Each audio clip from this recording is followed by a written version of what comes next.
दोस्तों सबसे ज्यादा बवाल जो आज की डेट में टॉपिक को लेकर हो रहा है वो है लेटरल एंट्री वाले टॉपिक को लेकर।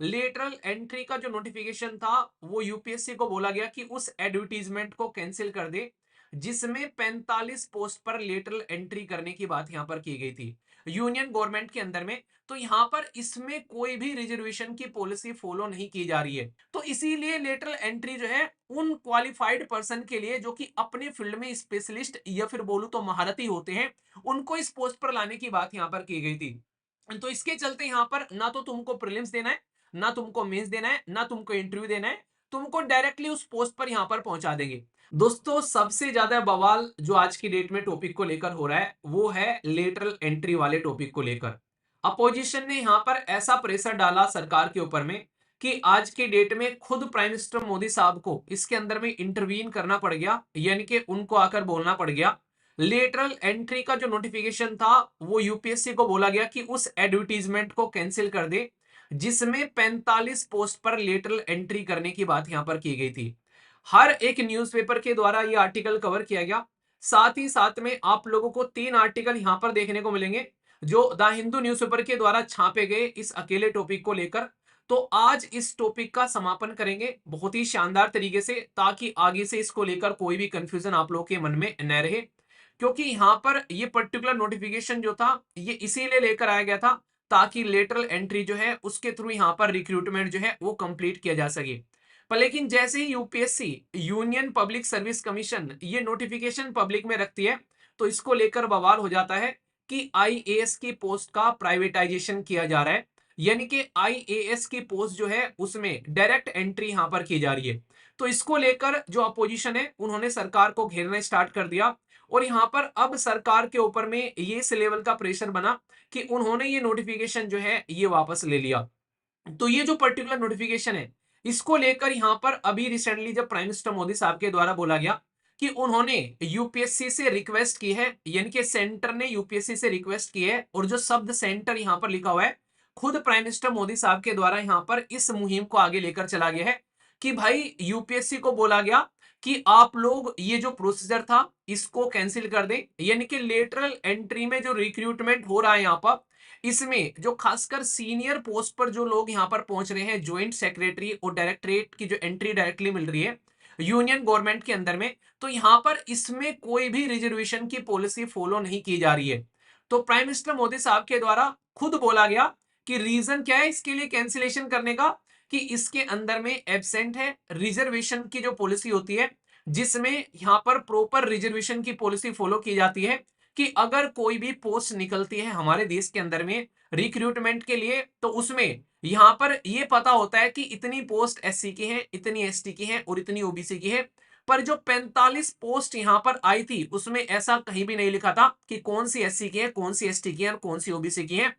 इसको लेकर यहां पर बहुत ज्यादा प्रोटेस्ट हुआ जिसको लेकर सेंट्रल ने अभी यहां पर ये यूपीएससी से गुहार लगाई कि नोटिफिकेशन वापस ले लिया जाए। ये पर्टिकुलर अगर इसको स्टार्टिंग से आप लोग देखोगे तो यहां पर मुद्दा ये था कि जो 45 पोस्ट है यहां पर इनको भरा जाएगा प्रॉपर सिस्टमेटिक वे में, जो यूपीएससी के द्वारा रिक्रूटमेंट जो होता है उससे हटकर ये डायरेक्ट एंट्री यहां पर देखने को मिल रही थी और इनको स्पेशलिस्ट रिक्रूटमेंट बोला गया। अभी मैंने ये टॉपिक जब डिस्कस किया था पहले भी तो एक बच्चे के द्वारा बोला गया कि सर और किसी हमारे देश के अंदर में गवर्नमेंट की किसी पोस्ट पर लेटरल एंट्री होती है कि नहीं होती है। आप लोग खुद देख लो हमारे देश के अंदर में जो चीफ इकोनॉमिक एडवाइजर है वो डायरेक्टली जो कि आज की डेट में आप लोगों को देखने को मिलते हैं उनकी पोस्ट डायरेक्टली कई बार आप लोगों के सामने नजर आती है कि सरकार लेटरल एंट्री से भरती है। इवन आप लोग खुद देख लो आरबीआई ग्रेड बी ऑफिसर की आप लोग तैयारी करते हो तो यहां पर उससे आरबीआई ग्रेड बी ऑफिसर आप लोग बनते हो, आगे चलकर यही ग्रेड बी ऑफिसर जो है वो गवर्नर बनते हैं हमारे देश के अंदर में रिजर्व बैंक ऑफ इंडिया के अंदर में। जब ये गवर्नर बनते हैं तो ये गवर्नर वही गवर्नर होते हैं जिनका आप लोगों को जो हमारी करेंसी होती है उसके ऊपर में सिग्नेचर देखने को मिलता है। पर लेकिन मैक्सिमम टाइम गवर्नर की पोस्ट के ऊपर में लेटरल एंट्री की जाती है। मैं आप लोगों को डिमोटिवेट नहीं कर रहा हूं कि आरबीआई ग्रेड बी ऑफिसर की आप लोग प्रिपरेशन न करो कि भाई साहब उसके थ्रू आप लोग गवर्नर नहीं बनोगे, मतलब बनते हैं पर लेकिन ज्यादातर उसमें आप लोग बेसिकली जो डिप्टी गवर्नर की पोस्ट तक तो बड़ी आसानी से पहुंच जाते हैं, पर गवर्नर की पोस्ट के लिए नॉर्मली कई बार लेटरल एंट्री कर लेते हैं कि किसी बाहर के एक इंसान को लाकर बैठा दिया जो काफी एक्सपीरियंस खिलाड़ी होता है, तो वहां पर भी काफी लार्ज स्केल पर लेटरल एंट्री आप लोगों को देखने को मिलती है। तो ऐसा नहीं है कि लेटरल एंट्री का फंडा जो है वो यहीं पर ही निकल कर आता है, ये आप लोगों को दूसरी जगह भी देखने को मिलता है। और ये माना जाता है कि यार एक स्किल्ड पर्सन आएगा, एक एक्सपर्ट इंसान आएगा जो कि रिफॉर्म लेकर आएगा, जो कि यहाँ पर जो स्किल और जो यहाँ पर रिक्वायरमेंट है उसके बीच का जो गैप है उसको फिल कर देगा। वर्क कल्चर जो है वो चेंज होगी, यहाँ पर पार्टिसिपेटरी गवर्नेंस बढ़ेगी यहाँ पर। तो बहुत सारी ऐसी बातें बोली जाती हैं जब यहाँ पर लेटरल एंट्री के थ्रू एंट्री की जाती है ये बोलने के लिए। तो गवर्नमेंट ने यहाँ पर अभी क्या किया, गवर्नमेंट ने यहाँ पर खुद हमारे देश के प्राइम मिनिस्टर साहब ने यहाँ पर जब इसके अंदर में इंटरवीन किया, तो यहाँ पर आप लोगों को एक इंटरेस्टिंग चीज भी और बताऊंगा मैं अभी इस आर्टिकल के आगे। पहले यहाँ पर इसका ये पर्टिकुलर कॉन्टेक्स्ट आप लोग समझिए। यहाँ पर अभी रिसेंटली यहाँ पर गवर्नमेंट ने जब देखा तो यहाँ पर बोला कि प्राइम मिनिस्टर खुद मोदी जी ने बोला कि ट्रांसपेरेंसी रखेंगे यहाँ पर इस चीज को लेकर, और कोई भी ऐसी प्रोसेसिंग नहीं करेंगे जिसकी वजह से दिक्कतें देखने को मिलेगी। और यहाँ पर इसका हिस्टोरिकल जो कॉन्टेक्स्ट है इसको मैं थोड़ा सा आप लोगों को यहाँ पर बताऊंगा अभी। पर इससे पहले प्राइम मिनिस्टर मोदी साहब के द्वारा ये बातें इसलिए बोली गई कि हम लोग इसको इसलिए कैंसिल कर रहे हैं क्योंकि सोशल जस्टिस का जो कॉन्सेप्ट है जिसमें रिजर्वेशन ऐड किया गया हमारे संविधान के अंदर में, ये उसको फॉलो नहीं कर रहा है और उन लोगों को पीछे छोड़ रहा है जिन लोगों को ऑलरेडी कोई साथ में लेकर नहीं चलता है, यानी कि शेड्यूल कास्ट, शेड्यूल ट्राइब और अदर बैकवर्ड कम्युनिटी ओबीसी को, जिनको वैसे ही पास्ट में बहुत ज्यादा प्रॉब्लम फेस करनी पड़ी है, उनको ये पीछे छोड़कर चल रहा है। तो ये सही नहीं होगा अगर हम लोग इस तरीके से ये पर्टिकुलर एंट्री करेंगे। तो उन्होंने ये बात बोलते हुए यहाँ पर इसको साइड में रख दिया। अभी यहाँ पर इंटरेस्टिंग चीज मैं आप लोगों को बताऊं, अगर आप लोग उठाकर देखोगे हिस्ट्री, तो फिलहाल के टाइम पर शेड्यूल कास्ट और शेड्यूल ट्राइब ये दो ऐसी कम्युनिटी हैं जिनका बहुत कम रिप्रेजेंटेशन देखने को मिलेगा टॉप लेवल की जो ब्यूरोक्रेसी है, यानी कि हाईएस्ट लेवल पर जो हमारे ऑफिसर्स होते हैं, सेक्रेटरी, डायरेक्टरेट्स या फिर यहाँ पर डिप्टी सेक्रेटरी, ज्वाइंट सेक्रेटरी, उनमें आप लोग को ओनली अब फिलहाल प्रेजेंट टाइम की बात कर रहा हूं 4% लगभग आप लोग को एससी देखने को मिलेंगे, और लगभग 4.9 यानी कि 4.9% आप लोगों को यहाँ पर एसटी देखने को मिलेंगे। तो ये हालत है आज की डेट में भी। और यहाँ पर आप लोग रिजर्वेशन को साइड में रख दे रहे हो, तो ये बात यहाँ पर बोली गई थी अपोजिशन के द्वारा, और प्राइम मिनिस्टर मोदी साहब के द्वारा भी ये बात एक्सेप्ट की गई है कि हाँ हम लोग ऐसा नहीं कर सकते। पर लेकिन यहाँ पर फिर ये लेटरल एंट्री क्यों लेकर आए और 2018 में इस लेटरल एंट्री को क्यों इंप्लीमेंट किया गया, तो इसके लिए मैंने आप लोगों को बताया था और कुछ और बातें मैं आप लोगों को यहाँ पर बताऊंगा ताकि इसका ओरिजिन आप लोग समझ सके। ये ऐसा नहीं है कि प्राइम मिनिस्टर मोदी साहब के द्वारा या प्रेजेंट सरकार के द्वारा इसको आनन फानन में ऐसे ही इंप्लीमेंट कर दिया। इसके लिए हमारे देश के अंदर में सेकेंड एडमिनिस्ट्रेटिव रिफॉर्म कमीशन आया था 2005 में, उसने भी इसकी बात की थी। सिक्स्थ वे कमीशन आया, उसने भी यहाँ पर इसकी बात की थी यहाँ पर। और इसका ओरिजिन अगर आप लोग देखोगे यहाँ पर इवन 2017 में नीति आयोग के द्वारा भी इसके बारे में बातें की गई थी, यानी कि ये एक हिस्टोरिक यहाँ पर आप लोग देखने को मिलेगा प्रोसीजर चलता हुआ आ रहा है 2004-2009 के बीच में, जब यहाँ पर पर्टिकुलर सेकंड एडमिनिस्ट्रेटिव रिफॉर्म लेकर आया गया 2005 में, और फिर नीति आयोग ने भी यहाँ पर बोला कि हाँ यार इसको लेकर चल सकते हैं। तो इसीलिए प्रेजेंट टाइम पर आप लोगों को यहाँ पर ये पैटर्न देखने को मिलता है, यानी कि पहले से ही ये माना जा रहा था कि यार बाहर से कुछ लोग ऐसे होते हैं जो अपने फील्ड के एक्सपर्ट होते हैं, पर लेकिन उनका कभी यूपीएससी में पढ़ने में कोई इंटरेस्ट नहीं रहा। आप लोग खुद सोचो आज की डेट में अगर हम लोगों को आज की डेट में जो साइंस एंड टेक मिनिस्ट्री है उसके अंदर में अगर किसी साइंटिस्ट को लेकर बैठाना है हाईएस्ट पोस्ट पर, मान लीजिए वो इसरो के अंदर में काम कर रहा है कोई पर्टिकुलर बंदा, या फिर इसरो से रिटायर हो चुका है, तो उसके अंदर में कितना ह्यूज एक्सपीरियंस होगा। अब उस इंसान को मान लीजिए साइंस एंड टेक मिनिस्ट्री के अंदर में ज्वाइंट सेक्रेटरी की पोस्ट देनी है उस पर्टिकुलर पर्सन को यहाँ पर, तो अगर उस पर्टिकुलर पोस्ट पर देना है तो भाई साहब वो ऐसा तो नहीं कि यूपीएससी का एग्जाम देगा और यूपीएससी का एग्जाम क्लियर करके आएगा और फिर तब जाकर उस इंसान को ये पोस्ट मिलेगी। तो इसीलिए लेटरल एंट्री जो है उन क्वालिफाइड पर्सन के लिए जो कि अपने फील्ड में स्पेशलिस्ट या फिर बोलूं तो महारथी होते हैं, उनको इस पोस्ट पर लाने की बात यहाँ पर की गई थी। तो इसके चलते यहाँ पर ना तो तुमको प्रीलिम्स देना है, ना तुमको मेंस देना है, ना तुमको इंटरव्यू देना है, तुमको डायरेक्टली उस पोस्ट पर यहाँ पर पहुंचा देंगे। मतलब ऐसे समझो जैसे राज्यसभा के अंदर में आज की डेट में आप लोगों को पता है कि राज्यसभा के अंदर में कई सारे लोगों को हम लोग क्या करते हैं, कई सारे लोगों को वहां पर एंट्री कराते हैं जिसको बैकडोर एंट्री बोलते हैं। तो किस पर्टिकुलर कैटेगरी में से वो लोग निकल कर आते हैं जब हम लोग यहाँ पर राज्यसभा के अंदर में एंट्री कराते हैं। तो यहाँ पर ये माना जाता है कि आप लोगों ने पास्ट में सुना होगा मनमोहन सिंह जी भी कई बार जो है राज्यसभा से यहाँ पर एंट्री करते थे। तो यहाँ पर वो लोग जिनके अंदर में क्वालिटी होती है पर लेकिन वो ज्यादा फेमस नहीं होते हैं कि भाई साहब वो इलेक्शन जीत कर आ जाएंगे, तो उनको राज्यसभा से एंट्री दे दी जाती है कि हाँ चलो एडमिनिस्ट्रेशन को सुधारेंगे, देश के अंदर में अच्छे पॉलिटिशियन होंगे। तो ऐसे ही यहाँ पर जिन लोगों का यूपीएससी में कोई इंटरेस्ट नहीं है पर लेकिन एडमिनिस्ट्रेशन को बहुत अच्छे से इंप्रूव करेंगे, तो उनको लाने के लिए यहाँ पर इसके बारे में एडमिनिस्ट्रेटिव रिफॉर्म कमीशन के साथ साथ में नीति आयोग के द्वारा भी इसके बारे में यहाँ पर बात की गई थी। तो इसके चलते यहाँ पर इसको इंप्लीमेंट कर रहे थे। आखिर फिर इसको चलो लेकर तो आगे, इसके अंदर में रिजर्वेशन क्यों नहीं दे रहे?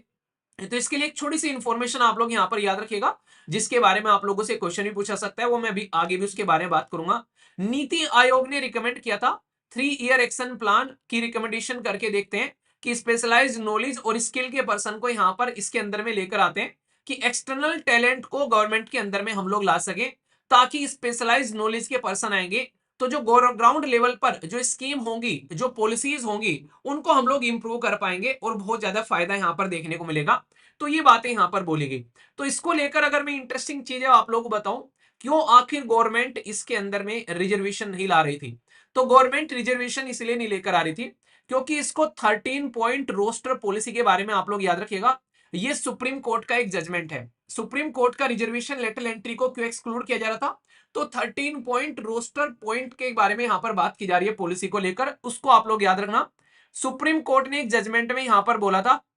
कि जब रिजर्वेशन को आप लोग कैलकुलेट करोगे तो यहां पर डिफरेंट ग्रुप के लिए रिजर्वेशन आप लोग लेकर आओगे। यहां पर अगर यहां पर कोई पर्टिकुलर पोस्ट है, अगर परसेंटेज में आप लोग देखोगे, मान लीजिए 100 पोस्ट यहां पर निकल कर आ रही है, तो रिजर्वेशन कैसे कैसे दिया जाता है। तो यहां पर पर्टिकुलर पोस्ट जो है आप लोगों को यहां पर दे दी जाएंगी एसटी को, कुछ पर्टिकुलर पोस्ट दे दी जाएंगी एससी को, यानी कि 7.5 जो है वो दे दी यहां पर एसटी को, 15% के करीब दे दी यहां पर एससी को, ओबीसी को दे दी यहां पर 28%, तो इस तरीके से इकोनॉमिकली वीकर सेक्शन को दे दी 10%। तो इस तरीके से आप लोग यहाँ पर डिवीजन कर कर आओगे।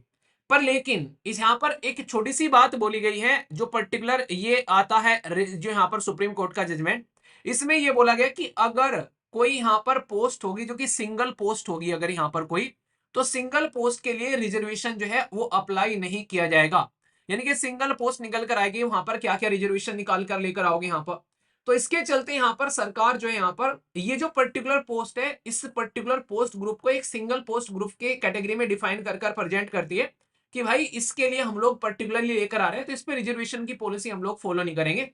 तो यानी कि आप लोग यहाँ पर बोल सकते हैं कि इंडिविजुअल पोस्ट को अगर हम लोग देखें तो उसके लिए तो हम लोग रिजर्वेशन की पॉलिसी मानते हैं, पर लेकिन हम लोग जब ग्रुप ऑफ पोस्ट के बारे में बात करें तो हाँ तो रिजर्वेशन की पॉलिसी यहाँ पर लगनी चाहिए ना। तो इसके चलते यहाँ पर ये क्राइटेरिया चल रहा था कि लेटरल एंट्री की जो पोजीशन है उसको ट्रीट कर रहे थे ये सिंगल पोस्ट, कि भाई हम लोग सिंगल पोस्ट की एंट्री लेकर आ रहे हैं, यानी कि वही कहते हैं लूप होल को ढूंढ ले लूप होल को ढूंढ लेना। हर जगह इस तरीके से चीजों को लेकर चलने की कोशिश की जाती है। तो इसके चलते यहाँ पर अपॉइंटमेंट की बात की गई, तो इसी के चलते यहाँ पर ये रिक्रूटमेंट निकाले थे और इसको सिंगल पोस्ट में ट्रीट कर रहे थे लेटरल एंट्री को, और इसके चलते यहाँ पर कह रहे थे कि रिजर्वेशन सिस्टम जो है इसमें लगाएंगे नहीं, क्योंकि खुद सुप्रीम कोर्ट ने बोला है यहाँ पर। तो इसके चलते यहाँ पर ये दिक्कतें देखने को आप लोगों को मिल रही थी। तो अब जो पर्टिकुलर यहाँ पर ये रिक्रूटमेंट किया जाएगा आने वाले टाइम में अगर होता है तो इसको चेंज किया जा सकता है, क्योंकि अभी भी ऐसा नहीं कि कोई काम नहीं कर रहे हैं। 63 ऐसे लोग हैं जो कि अलग अलग मिनिस्ट्रीज के अंदर में लेटरल एंट्री के थ्रू काम कर रहे हैं, जिसको 2018 में हमारे देश के अंदर में इंप्लीमेंट किया गया था। ठीक है, तो लेटरल एंट्री को लेकर आप लोगों के पास में अब सारे पॉइंट इकट्ठा हो चुके हैं। कल को चलकर लेटरल एंट्री के बारे में आप लोग कोई लिखने के लिए भी बोले कि इसके फायदे क्या है, फायदे मैंने बता दिए कि भाई साहब टैलेंट आएगा, skill knowledge specialised person innovative method use करने वाला आएगा, गैप फिल होगा यहाँ पर एक जो अच्छी लेवल पर यहाँ पर आज के डेट में लोग करने वाले आएंगे, वर्क कल्चर चेंज होगी, पार्टिसिपेटरी गवर्नमेंट गवर्नेंस बढ़ेगी, यहाँ पर अलग टैलेंटेड पर्सन है। पर लेकिन इसके नुकसान क्या होंगे, अगर नुकसान के बारे में कोई बताने आप लोगों को बैठ जाए तो नुकसान भी इसके कई सारे हैं। एक तो सबसे बड़ी बात है कि शॉर्ट टेन्योर के लिए लेकर आया जा रहा है 3 साल के लिए, तो 3 साल में एक इंसान जो है वो पता चला वो चीजों को अंडरस्टैंड ही नहीं कर पा रहे, उसमें ही उसका टाइम यहाँ पर निकल गया। ठीक है, इसी के साथ में यहाँ पर सबसे बड़ी बात यह है कि पता चला यहाँ पर टैलेंट छोड़कर कोई अपना सगा संबंधी लाकर बैठाना स्टार्ट कर दिया यहाँ पर। ठीक है, इसकी वजह से आगे चलकर यहाँ पर जो और तो वैसे ही यहाँ पर दिक्कतें हो रही थी, और दिक्कतें होना स्टार्ट हो गई। पता चला नेपोटिज्म बढ़ रहा है, फेवरेटिज्म बढ़ रहा है, किसी का सिलेक्शन नहीं हुआ, यार मुझे भी मजे लेने हैं सेक्रेटरी की पोस्ट के, आजा भाई। तो आउटसाइड से अगर यहाँ पर आएंगे तो जो ऑलरेडी नीचे से दुनिया भर के जो प्रोसीजर फॉलो करके गया है, किसी ने प्रीलिम्स दिया है, फिर मेंस दिया है, फिर इंटरव्यू दिया है, तब जाकर उस इंसान को कैडर मिला है, पोस्ट मिली है, फिर उसका प्रमोशन हुआ है, तब जाकर वो इंसान वहां तक ज्वाइंट सेक्रेटरी की पोस्ट तक पहुंचा है। तुमने बाहर से लाके एक सेकंड में किसी और को बैठा दिया, तो इस इंसान का क्या मतलब रह गया। तो यहां पर आउटसाइड से जब इस तरीके से आएगा तो इनसाइड वाली जो हायरार्की है वो डिस्टर्ब होगी यहां पर, कि बैठना किसी और को था, बैठ कोई और गया आकर यहां पर। तो यानी कि आप लोग खुद सोचो, अगर किसी इंसान एक आईएएस ऑफिसर को, ये सोच के देखना आप लोगों को समझ में आएगा इसकी ग्रेविटी क्या है। ये थोड़ा ध्यान से सुनना, इसको इंटरेस्टिंग है। अगर किसी इंसान को आज की डेट में एक आईएएस ऑफिसर बना दिया जाए, और उस आईएएस ऑफिसर से उस इंसान को अगर आप लोग को ज्वाइंट सेक्रेटरी के लेवल तक पहुंचाना है, तो भाई 17 साल एक्सपीरियंस उसको लगेगा इस पर्टिकुलर जॉब के अंदर में, तब जाकर वो ज्वाइंट सेक्रेटरी की पोस्ट तक पहुंचेगा वो पर्सन। यानी कि एक इंसान ने पहले 8-10 साल जो है वो यूपीएससी की प्रिपरेशन करी, उसके बाद में उसने प्रीलिम्स और मेंस दिया, उसके बाद में फिर 17 साल बैठकर उसने यहां पर एक्सपीरियंस लिया, तब जाकर वो इंसान जो है वो ज्वाइंट सेक्रेटरी की पोस्ट तक पहुंच रहा है। और आप लोग क्या कर रहे हो, आप लोगों ने झट मंगनी फट बिया किया, बाहर से किसी इंसान को लेकर आए और उसको उठाकर आप लोगों ने ज्वाइंट सेक्रेटरी बना दिया, भाई साहब एक ही नोटिफिकेशन के थ्रू। तो सोचकर देखो, जो अंदर काम करने वाले जो मोटिवेशन जिनको मिलता है कि यार हमारा प्रमोशन होगा और हम लोग इस पोस्ट तक पहुंचेंगे, तो वो लोग अंदर से कैसा फील करेंगे, तो ये बहुत बड़ी बात यहां पर देखने को मिलती है। तो इसके चलते यहां पर इसका बहुत बड़ा क्रिटिसिज्म हो रहा था कि ये इंटरनल एडमिनिस्ट्रेशन को भी डीमोटिवेट करने का काम करेगा, अगर इस एंट्री को इस तरीके से आप लोग यहां पर कंटिन्यू रखोगे। तो ये भी दिक्कत यहां पर कई सारे लोगों के द्वारा यहां पर बताई गई। ठीक है, तो ये पूरा का पूरा मुद्दा है जिसको आप लोग यहां पर समझ सकते हैं। तो ये पूरा टॉपिक मैंने आप लोगों को यहां पर बता दिया। अपोजिशन दोनों तरीके से मजे लेती है। अपोजिशन अगर उन्होंने बेसिकली नोटिफिकेशन लेकर आ गए तो क्रिटिसाइज कर रहे थे कि नोटिफिकेशन लेकर आ गए, अब वो वापस ले लिया तो भी मजे ले रही है, कह रही कि फ्लिप फ्लॉप है, इनको पता ही नहीं है इन्हें क्या करना है, कुछ भी कर देते हैं फिर बाद में उनको वापस लेते घूमते हैं। तो ये हरकत है अपोजिशन की देखने को मिलेगी। वैसे अपोजिशन अभी फिलहाल थोड़ा ठीक काम किया उन्होंने,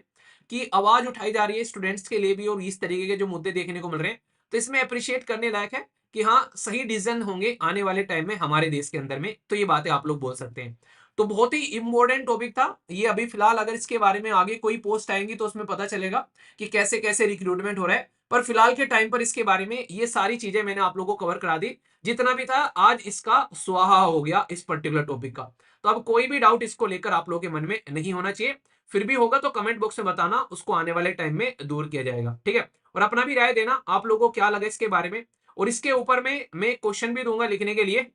तो देखता हूं आप में से कौन अच्छे से इसको अटेम्प्ट कर पाते हैं कि लेटरल एंट्री की क्या मेरिट्स और डीमेरिट्स होती हैं। तो इसको लेकर आप लोगों के लिए एक बड़ा प्यारा सा क्वेश्चन दिया जाएगा, तो उसको आप लोग जरूर अटेम्प्ट करिएगा। मैं आशा करता हूं कि आप लोग अच्छे से अटेम्प्ट करोगे। ठीक है।